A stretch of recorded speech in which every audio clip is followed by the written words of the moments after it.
I never thought much about the night shift before I started working it.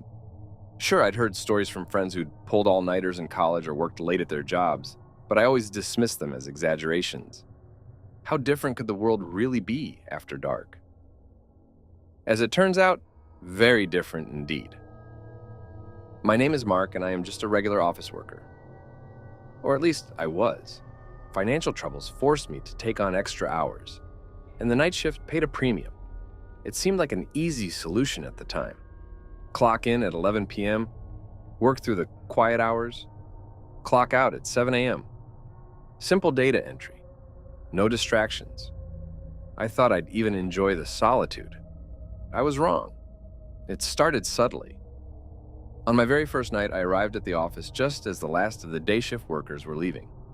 The security guard, an older man named Frank, nodded at me as I badged in. "Have a good night, Mark," he said, his voice echoing in the empty lobby. I smiled and waved, then made my way to the elevator. Our office occupied the entire 17th floor of a downtown high-rise. As the elevator doors opened, I was struck by how different the place looked at night. The overhead fluorescent lights were dimmed, casting long shadows across the rows of cubicles. My footsteps seemed unnaturally loud on the carpeted floor as I made my way to my desk. I settled in, booted up my computer, and got to work. At first, everything was fine. The gentle hum of the air conditioning and the soft click of my keyboard were my only companions. But as the hours ticked by, I began to feel watched. It was just a prickling sensation on the back of my neck at first, easy to dismiss. But it grew stronger as the night wore on. I found myself glancing over my shoulder more and more frequently, half expecting to see someone standing there. But there was never anyone. Just endless rows of empty cubicles, shrouded in shadow. Around 2 a.m., I got up to stretch my legs and grab a coffee from the break room. As I walked down the hallway, a flicker of movement caught my eye. I turned, expecting to see a coworker or maybe the night cleaning crew, but the corridor was empty. A chill ran down my spine, but I shook it off. Just my imagination playing tricks on me, I thought. By the time my shift ended, I was exhausted and on edge. But I chalked it up to first night jitters and the unfamiliar environment. Surely I'd get used to it. The second night was worse. The feeling of being watched intensified. Every time I turned my head, I could have sworn I saw movement out of the corner of my eye. A flicker of shadow, a brief distortion in the air. But when I looked directly, there was nothing. The silence began to feel oppressive. The hum of the air conditioning transformed into something more sinister. A low, barely audible moan that seemed to come from everywhere and nowhere at once. I found myself holding my breath, straining to hear something, anything. But there was only silence. And that was somehow worse. By the third night, I was seriously considering quitting. But I needed the money, and I was too proud to admit that an empty office had gotten the better of me. So I stayed. The next few nights followed a similar pattern. I'd arrive, nod to Frank, and spend the next 8 hours working in near silence. But I began to notice things. Little things at first, which seemed completely innocuous. Something most won't even notice. A chair that I could have sworn was pushed in when I arrived would be pulled out slightly when I returned from the bathroom. The break room fridge would hum a little louder than usual, then fall silent as soon as I looked at it. I tried to rationalize these occurrences. Sleep deprivation, I told myself. The night shift was messing with my perception. But deep down, a seed of unease had been planted, and it was beginning to grow. The feeling of being watched was almost constant. I'd be working at my computer, focused on a spreadsheet, when the hairs on the back of my neck would suddenly stand on end. I'd whip around, heart pounding, only to find empty cubicles and silent hallways stretching out before me.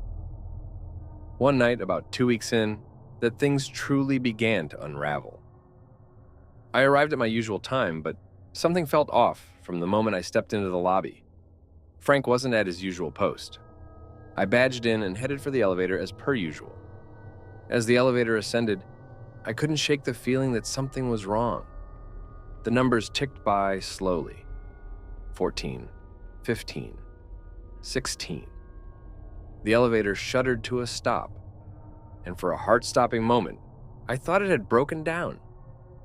Then, the door slid open, revealing the 17th floor. I stepped out cautiously, my eyes scanning the dimly lit office. Everything looked normal, and yet not quite right. It took me a moment to realize what was bothering me. The air conditioning wasn't running. The usual background hum that I'd grown accustomed to was absent, leaving an eerie silence in its wake. I made my way to my desk, my footsteps sounding unnaturally loud in the quiet. As I sat down and reached for my computer mouse, I froze. There on my desk calendar was a red circle around today's date, but I hadn't circled it. I never marked my calendar. After a few hours, I decided I couldn't take it anymore. I needed to see another human face, to reassure myself that I wasn't going crazy. I knew the security guard, Frank, did rounds every few hours. I'd check the lobby, maybe chat with him for a few minutes, just enough to ground myself in reality. I made my way through the maze of cubicles, my footsteps unnaturally loud in the silence.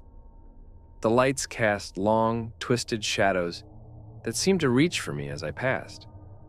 I quickened my pace. The lobby was empty when I arrived, but the security desk showed signs of recent occupation. A half-empty cup of coffee, an open magazine. Frank must have just started his rounds. I decided to wait for him. Minutes ticked by. 5, 10, 15. Where was he?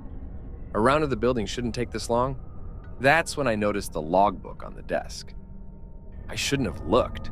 God, I wish I hadn't looked. But something compelled me to flip it open, to scan the neat rows of signatures and timestamps. My blood ran cold. The last entry was from 3 days ago, but that was impossible. I'd seen Frank every night. We'd exchanged nods, quiet greetings as I came in for my shift. He'd been here. He had to have been here. Hadn't he? I backed away from the desk, my mind reeling. What was going on? Had I imagined Frank?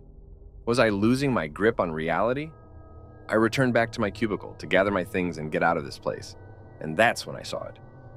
There, at the far end of the office, was a figure. It stood perfectly still, shrouded in shadow, but I could feel its gaze fixed on me. For what felt like an eternity, neither of us moved. Then, slowly, deliberately, the figure took a step forward, and another, and another. I couldn't make out any features, just a vague human-like shape advancing through the maze of cubicles. My paralysis broke. The elevator.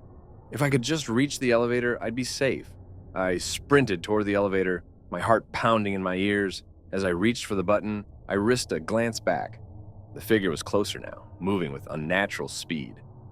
I jabbed at the button frantically, silently pleading for the elevator to arrive. The elevator dinged and its doors stood open, inviting. I dove inside.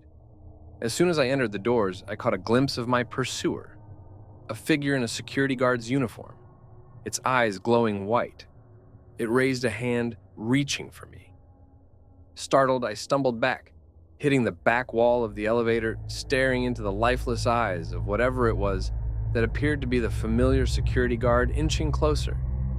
But the doors slowly shut with him outside. I sagged against the wall, relief washing over me. I was safe. I'd made it. And then I noticed there were no buttons in the elevator. No panel, no way to choose a floor. Just smooth, featureless walls. The elevator started to move and I was going down. Trembling and scared, I realized that the longest night of my life was far from over.